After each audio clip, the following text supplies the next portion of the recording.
Hello guys, good morning. So, continue ta sa mobile app development. So wala naka-attend sa previous meeting. So, wala naka kita pa sa video nga gihatag nako sa last meeting. Introduction na to siya regarding sa Ionic framework, background siya kung saan siya pag-setup ug unsa iyang uh, saan siya pag-use. Initial idea ra to siya. So karon ang atong topic na karon mag-start na jud ta og develop og mobile app using Ionic framework. So ako lang i-clarify regarding sa tong topic kung kabantay mo ang ato ang mga topic is short lang kayo siya kay ang reason ana gi usa mo gud nako ang dapat ninyo makatunan from first year to fourth year. So mo na nga atong mga topic is mga essentials lang nga mga idea nga need niyo makatunan. So nihatag ko og mga essentials idea regarding web development, back-end development ug sa mobile app development. So karon na nato sa mobile app development.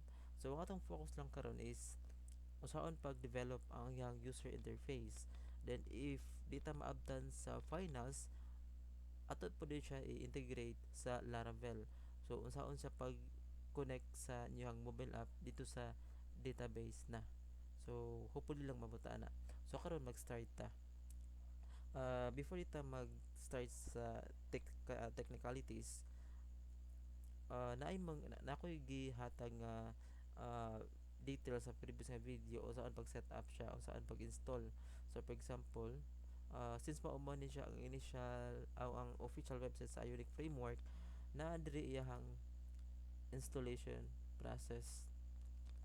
So if first time yun nagparan og Ionic, i-install na siya.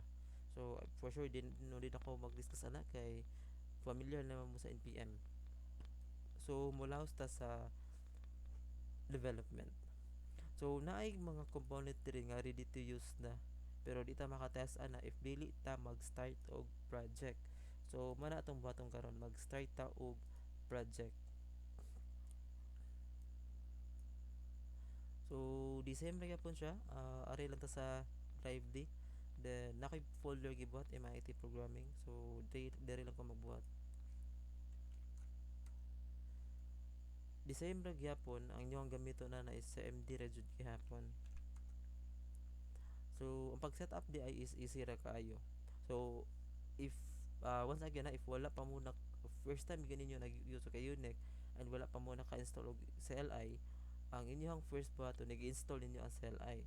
So ang iyang installation process is iparan rin ninyo ang npm, then install, then dash G. Ang meaning sa G is global. So meaning ana i-install nimo ang Ionic globally sa computer. So bisag kinsa nga user maka-use siya. Then at Ionic. So at Ionic atong gigamit para ma-install jud ang whole framework sa Ionic.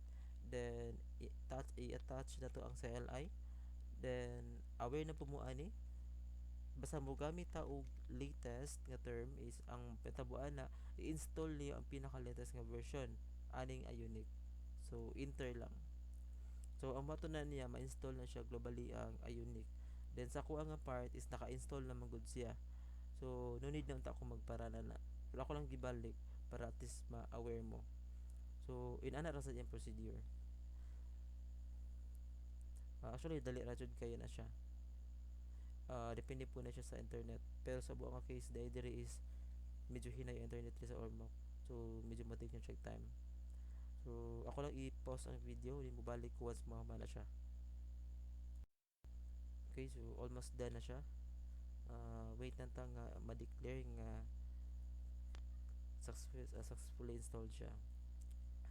So sa previous nga video di ay nako gi-share ninyo about three option ninyo sa pag-start o create og Ionic nga mobile app. So pwede mo mag-start as blank, pwede sa mo mag side menu or mag tab.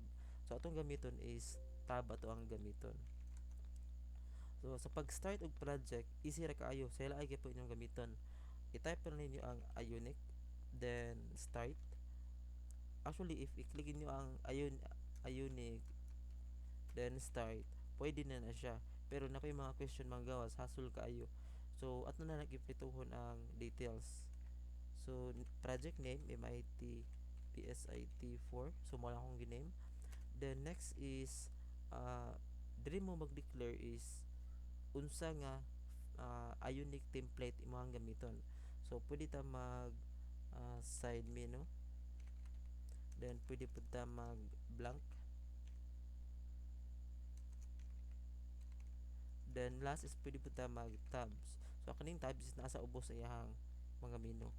Then i-declare nimo unsa nga type sa framework imong gamiton as pag-code sa user interface. So pwede ka mag-view, pwede ka pwede ka mag React, then pwede ka mag Angular. Pero ang pinaka best option para nako is ang Vue. So Vue akong gamiton. So in ana ra siya, ma-set up na inyong project. So gi-create niya ang folder nga MIT BSIT4. So medyo mo-take siya time kay nag-download na siya og mga files nga need niya sa pag-set up sa project. Then after ana ma-set up, i-install po jud na niya.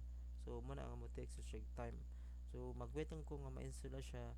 So then para di matas ang video, i-pause gyapon ako ang recording.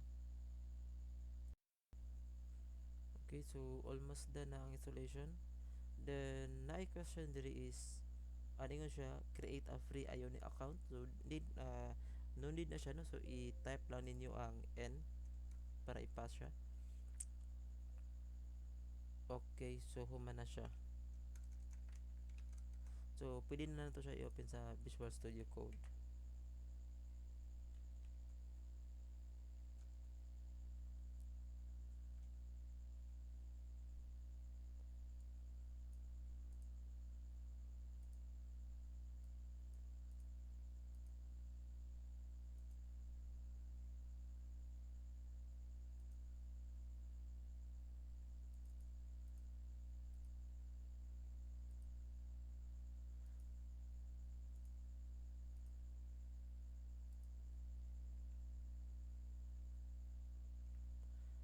So ang bato na to ani is ato siya iparan.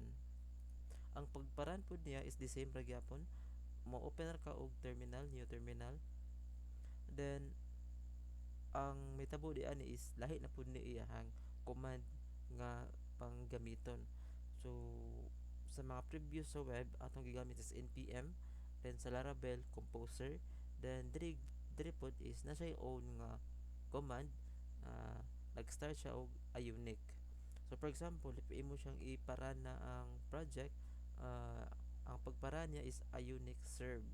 So pag ang pagpara niya is Ionic serve.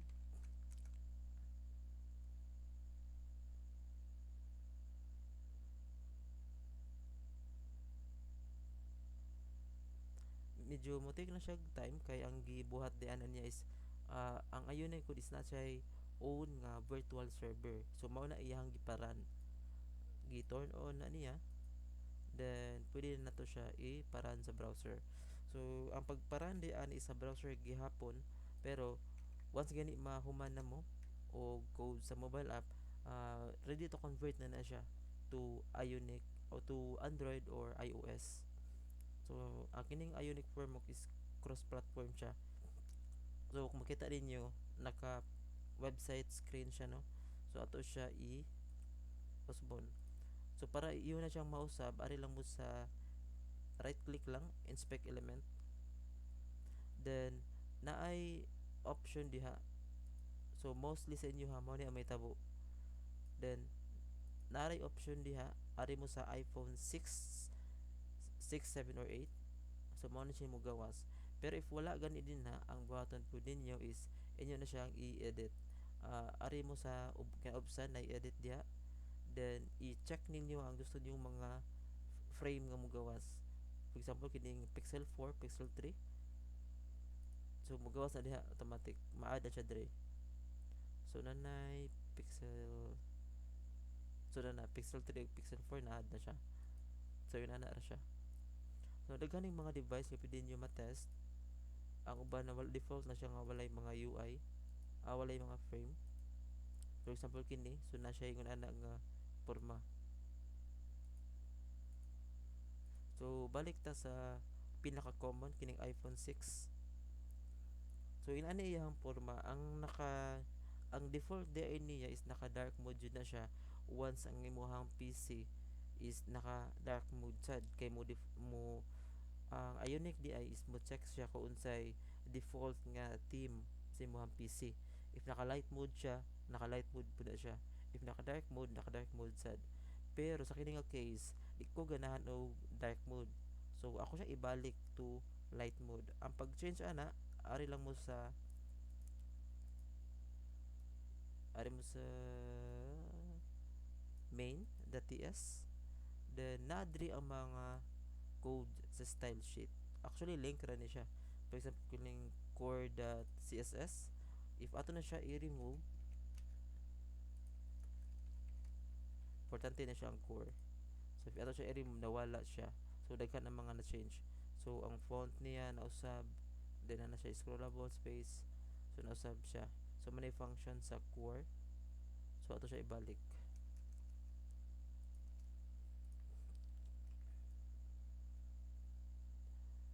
Then naay part diri nga naay naka-label Ioniq dark mode.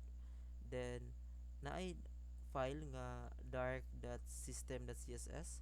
So mao ni siya ang naghatag og dark mode sa imong Ioniq framework nga naka-default. So ato na siyang i-comment sad. If imo na siya i-comment, ang metabo diri naka-light na siya. So tab 1, tab 2, tab 3. So mao na siya ang default. Then if imo i-click ang explore URI component, website na siyang ma-open. Then naa ang mga component nga pwede nimong gamiton sa pag-setup. Pero dili ta pwede mo gamit ani. So tong buhaton limpyuhan nato siya. So pag limpyuhan na, magbuhat ta og tulo ka screen, ang landing screen, ang authentication screen ug ang home screen. So ang ato lang buhaton is kini tanan ato na siya i-delete except aning tabs page. So delete to ni.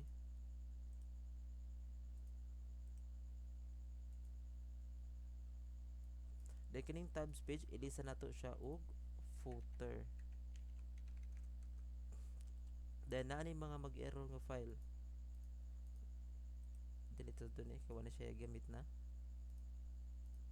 Then diri pud sa app.view, ang inyo ibilin ani is actually okay na siya. Pero usbo na to siya ang setup. Ang naka-setup mo gud siya which is shortcut na siya if di ka ganahan og taas nga code. Pero need mo follow sa standard sa industry. So ang atong gamiton ato siyang i-change. So natay i-add nga component define components. So need na to siya gamiton.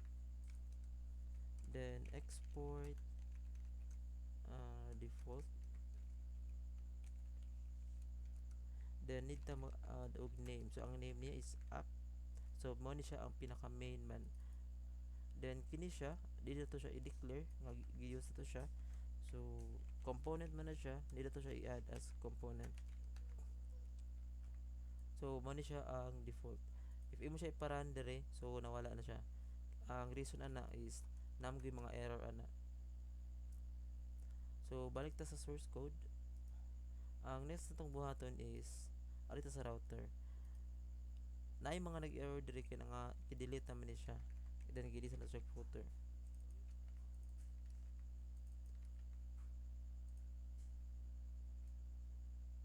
Then kini sila nga file wala na ni sila. So ato na siyang ilisan later. So karon para mawala siyang error, need ta magbuhat og mga default nga page.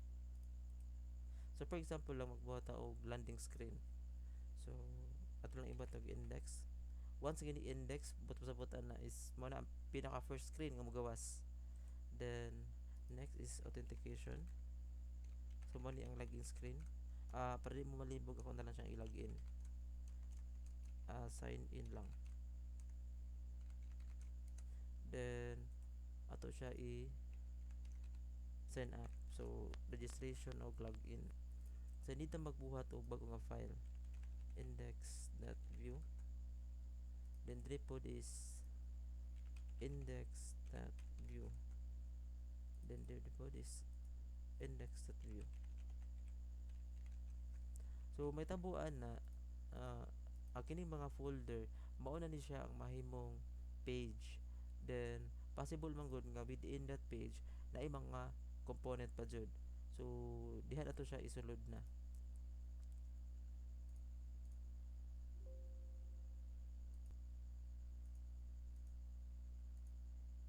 Sa karon unsa ang pag-create og usa ka page? So simple ra ko siya ang pagbuhat. For example arita sa index, i-type man nimo ang template. Then ayaw mo kalimot i-set siya og 2 ang iyang tab. So ang diferensya niya ang tab region na niya. Then since page man atong button, need tang mag-declare og ion page. So kanang ion page mo siya ang mag-hold sa whole page na. So once gani screen ang imong button, magbuhat jud ka aning ion page. Then need pud na to siya i-declare ang script niya ts. So TypeScript ya pala to ang gamiton, the same sa web. Export default, then mag-use ya po tag define components. So kabantay mo if mag-type ka direct define components, automatic ma-import ni siya. So mo ni advantage din niya na depende sa IDE nga imong gigamit. Then since index man ni siya, index screen ni siya atong giname. So index screen ang atong giname. Then nagamit ta og ion page. Ang timanan lang jud ninyo dinhi sa to ang Ionic framework nga once gani magbuhat mo diha o mag-use mo og usa ka component, need na nimo siya i-import. So import ion page, then ang lain natong gamito is ion component or ion content. Then next is ion footer. So kung kakabantay mo ano ang pinaka-common na to. So mo siya pinaka-common ang ion page, ion content ug ion footer. Ang mga bagong design is dili na silang mo gamit og header. Pero if mo gamit kag header, imo gyapon na siyang i-declare diha ion header.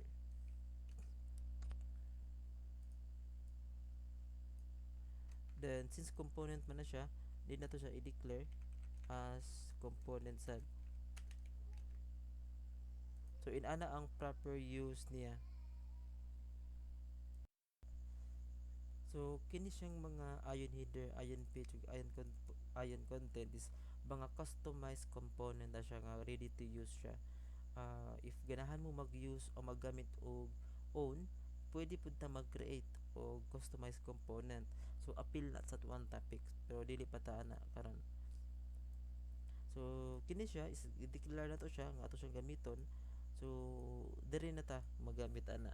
So for example, atong gamiton una ang ion header. So ion header. Then ang ion content pod,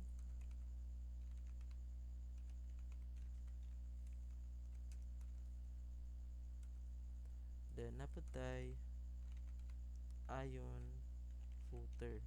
So kakabantay mo ang iyang setup niya is the same ra sa gyud sa web. Na siya header, na siya body content, then na siya footer. Then na pa siya kulang. Ang atong pwede ibutang ana is diri na to ibutang ang headers, ang title niya. So para makabutang tag title diha, mag-add pa ta og lain nga component nga itong gamiton. So ion toolbar, then nita og ion title, then basta gani naka dark pa na siya, meaning na wala pa na siya na use. So if imo siya mabutang diri, mo light na siya. So need na diri og ion toolbar, maong aton to siyang gi-add. Then aside pa jud diha, diri pud sa footer mag-need sa taog ayon toolbar diha. Then napud tay ayon title. So mo ni siya ang mo title. So index page. Example na siya. Then nabutang ta og content nga sample sad h1. So this is the index page. Then ang footer is ato lang siya butangan og button nga next. Di ta kabutang og bootstrap pa na kay since wala pa man ta naka-install og bootstrap. So since need ra man ta magbuhat og sample nga page. So karon pwede na to siya i-delete na.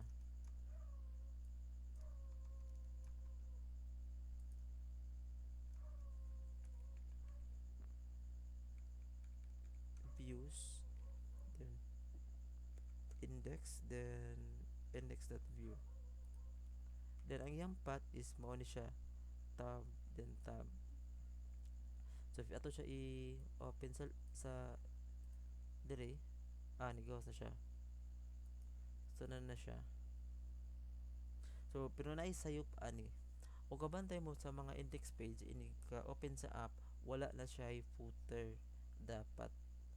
So dapat magawas na ang yang footer once gani humanakag sign in, humanakag sign up if authenticated na ka. So dapat ato ang screen sa index pages wala siya footer. So unsa na siya pagbuhat. So ang inyong i-modify ana is diri ra gyud nga part sa iyahang routes. Ang footer good naman diri nga part ang footer. So meaning sub route mo guna siya. So if dili ka magbutang og iyahang footer, so diri ka mag-add. So naay mga required nga parameter diha para maka-add ta og bag-o na sad nga route nga wala ang footer.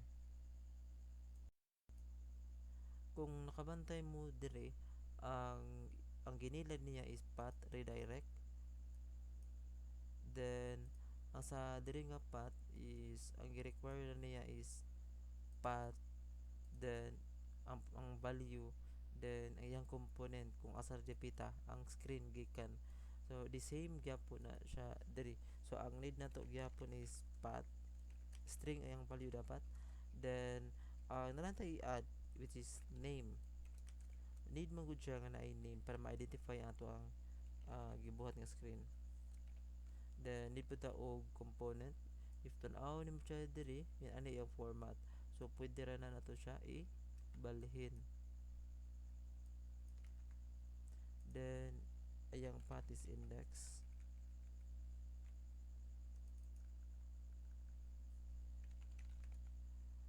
Then ang yang name is indexed.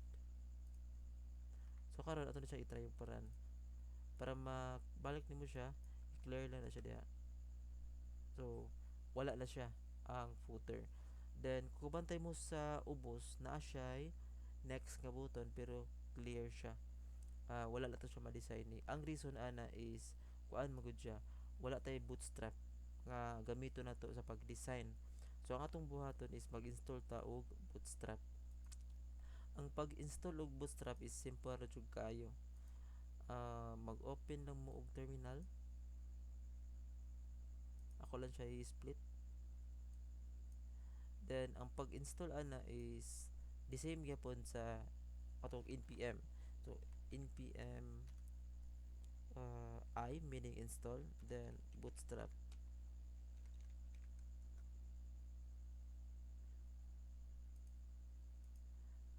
The same ra pud sa uban nga project na siya package.json. If namo ipang install nga mga package, makita gyapon na dinha. So pwede ninyo siya i-confirm diri if na-add ba jud siya. So ito na i-check. Okay, so na siya. So na-install na siya ang bootstrap. So karon pwede na ta mo gamit og bootstrap. Then before na siya nimo ma-use, need pa nimo siya i-import ang CSS sa bootstrap. So ang pag-set up ana is ari ka sa main.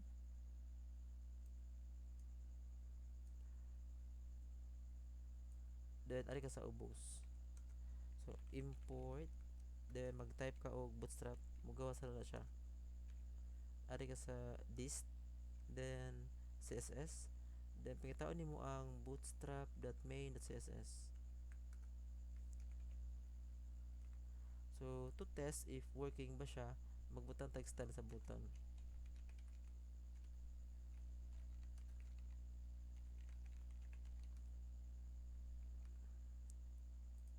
Okay, so nausab na ang button. So meaning na na-connect na to ang bootstrap.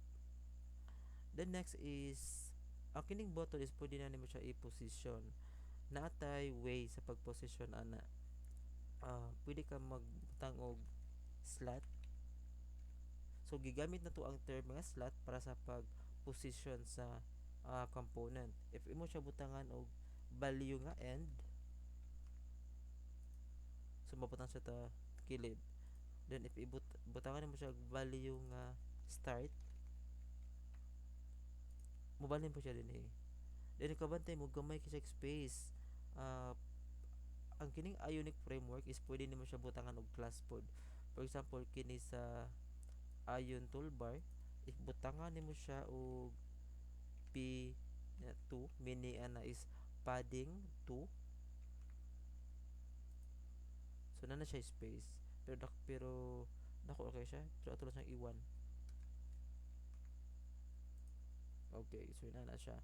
Then gusto nako is half sa space ma-consume niya. So atong gamiton is butangan to ni og value nga W50. So meaning ana is width 50. So na-consume niya. Pero ako siya ibutang sa kilid. So atong ilisan og end. So inana na siya. So man ni siya ang index page na to. Pero mag-create pa jud ta og another page which is para sa ato ang authentication page. Then magamit ta og bootstrap para pag-add ani og mga form. So unahon na to ang navigation unya ra ang content. So ato na siya i-empty. So atong button ani i-click niya sa next is mo-open og bagong screen. So ang atong gi-practice karon is ang navigation pa sa screen. So para pag kaitog screen the same gyapon. Na natay gibuhat nga usa kining sign in. So para di ta magbalik-balik ako lang sa i-copy.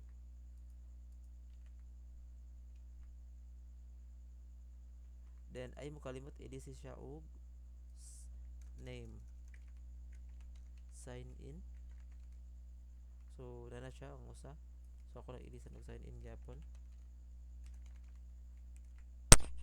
So ang purpose lang ani is para makabalo mo unsaon pag labang sa usa ka screen padung sa usa ka screen. So magbuhat na punta og bag-o nga route. So reminder lang, just to clarify, every screen nga makita ninyo diri sa atuang mobile app need din siya buhatan og route. So nakabuhat na ta og route para sa index, then ang gibuhat na to nga screen ganiya is sign in. So ato na siyang buhatan sign in.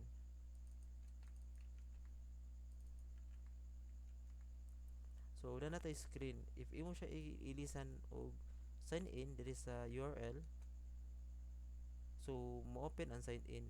Pero dili pwede nga mag-change ra ta og URL. Dapat sa app ta mag-click. So atong button mag-create ta og function. So diri sa Ionic framework, lahi sad ang way sa iyang magbuhat og function. Need ka mag-declare og method. So ang Bisayaan ng method is mga sorry, wala di Bisayaan ano, kay English term na siya. Pero ang pinaka duol nga pwede nyo gamiton is mga functions nga common sa inyo ha. So ang kanang method group na siya og functions. So siya ang mo-hold sa mga function. So for example, na kay function ka mag-add og duha ka number. So pagbuhat ka og add, then input 1, then input 2. So inana siya. So atong button karon, ang function is inig click niya mo open siya sa another nga screen. So async, then ato siya ang butang og next screen, then magamit ka og this, then naatay global variable nga gamiton gitawag og router, then push natong gamiton ang atong i-push nato siya sa page nga gitawag og sign in. Then kini siya is function pa na siya, dili pa na siya clickable. Para mahimo siyang clickable, i-attach na nimo siya sa button. So ang pag-add og function is kung kabantay mo dito sa HTML ug sa JavaScript, ang gamiton niyo is on click. Pero diri lahi at then click. Ana iyang gamiton. So ato siya i-try. So ako lang i-back kay ang original nga screen is mao man siya ang index. So ini-click nimo ana, kabantay mo nibalhin siya og screen. Then if i-click na ko ang back, mobalik siya. So nibalhin siya og screen na. Pero ang pag-back niya, ang akong gi-click is ang back pa nga button di sa browser. So dili na siya pwede. Ang atong button next is kini sa second screen mag-add ta og back button. Ang pagbuhat og back button ari ta sa sign in screen. Then natay reusable component gihapon nga gitawag na ta og ion back button. So mo ni nakanindot sa ionic no kay ready to use jud siya. Then para ma-use nimo ang ionic back, need pa ta og lain pa nga component nga mo support niya. Kita og ion buttons. Lahi na siya ang button nga nag-S og walay S ha. So naay S ang atong gamiton karon.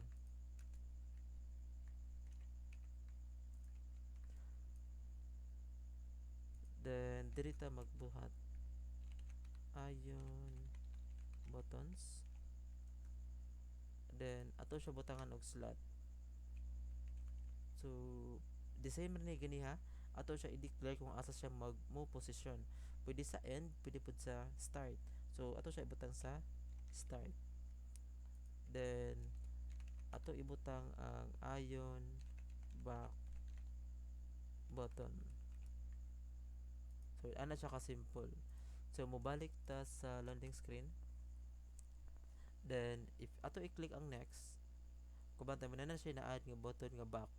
Then animated ba dyan na siya, inig back nimo, then mobalik ta next. So ana siya ka easy na lang.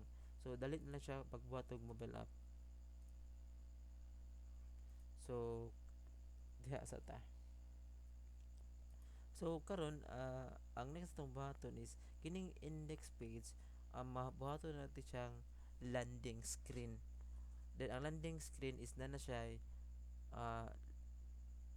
form dito nga mag-require og user email and password. So ganiha nag-install man ta og Bootstrap. So pwede ta to siya gamiton.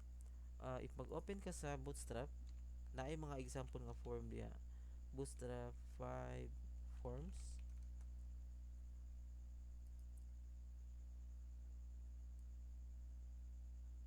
For example kini naagihapon naadayon siya.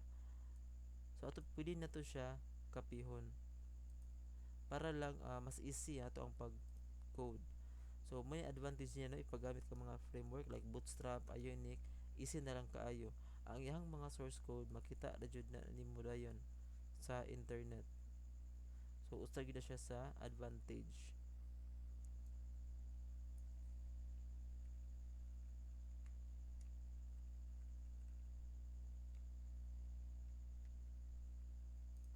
Then di ko magamit og form, ako na siya i-dev. Then try na siya check unsa iyang forma.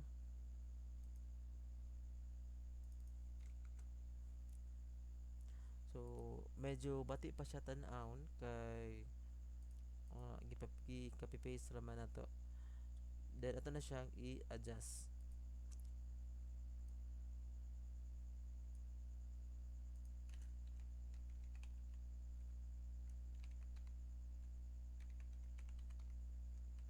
So na default nga padding ang kini ang Ioniq. So kabantay mo na siya space sa kilid niya. If imo na siya i-remove,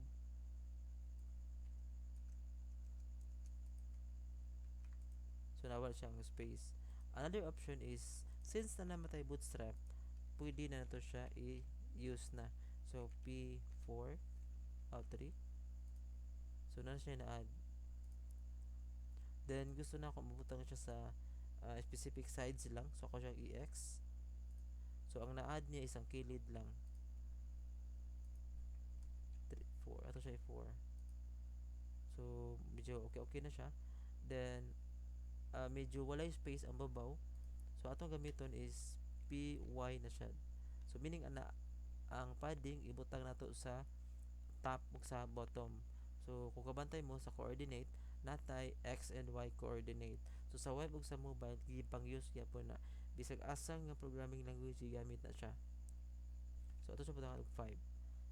So ang padding niya is 5 from top and bottom. So ina na siya. So pwede na ka mag-enter og email then password. Then di lang ta mag-add og back-end nga function jud niya.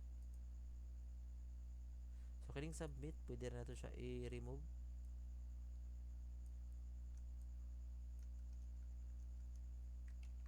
Then katong button nga next, i-list na to siya og login. Assign in day. So sign in. So if magbuhat kag login screen, pwede na ka mag-provide og email then password then i-click sa sign in. So mo request sa database. Pero dili ta mo buhat anang part sa database kay medyo complicated na siya. Then di na makaya sa oras ato karon.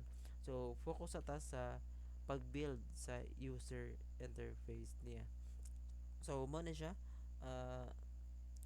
aton na siyang medyo i-cutin ha. Then mo proceed ta sa bag-o nga screen nga atong gibuhat.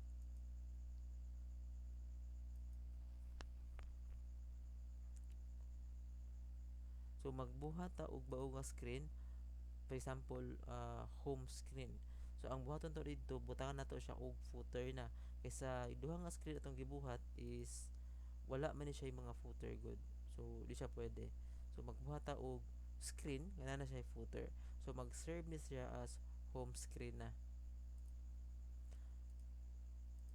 So magbuhat og folder home, then the same ras lang content sa index. So ako lang gihapon siyang i-copy paste.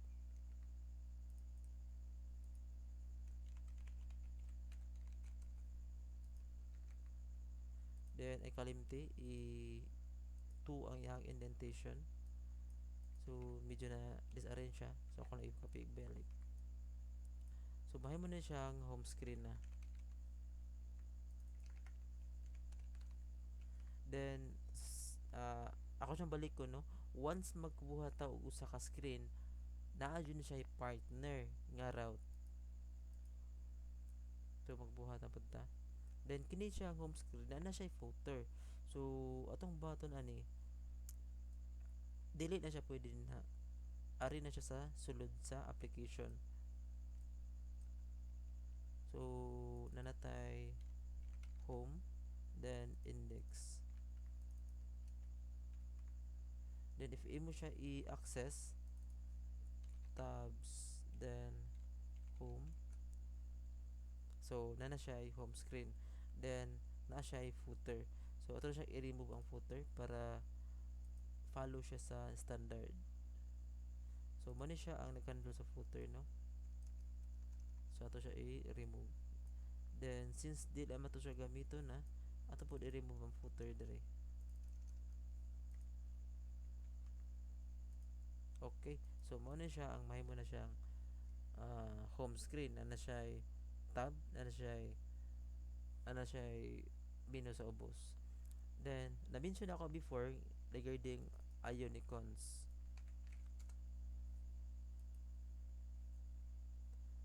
So diri ta magbuhat or diri ta mag-use og mga icons.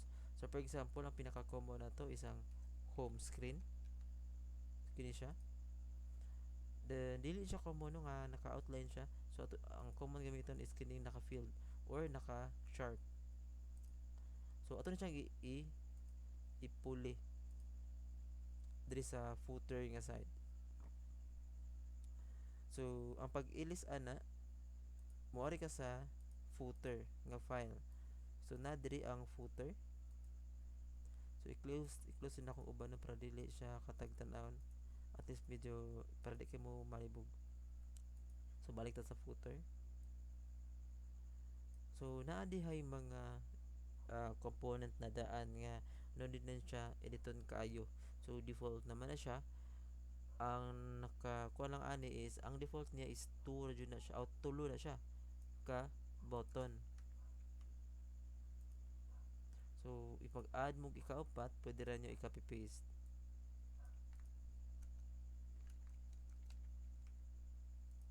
So naupat na siya. Ako lang i-remove ug balik. Ang kini din siya is dili ni siya common nga setup no.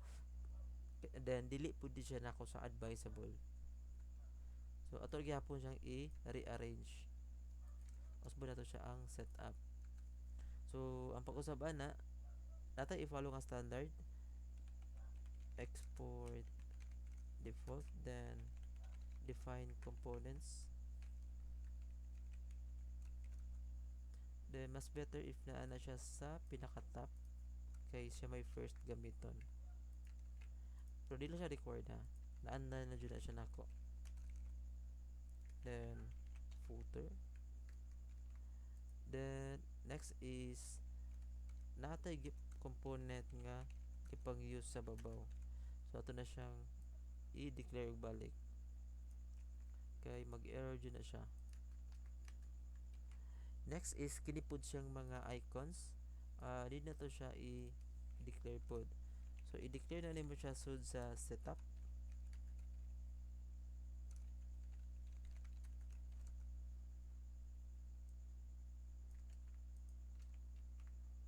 So mawa na siya ang error.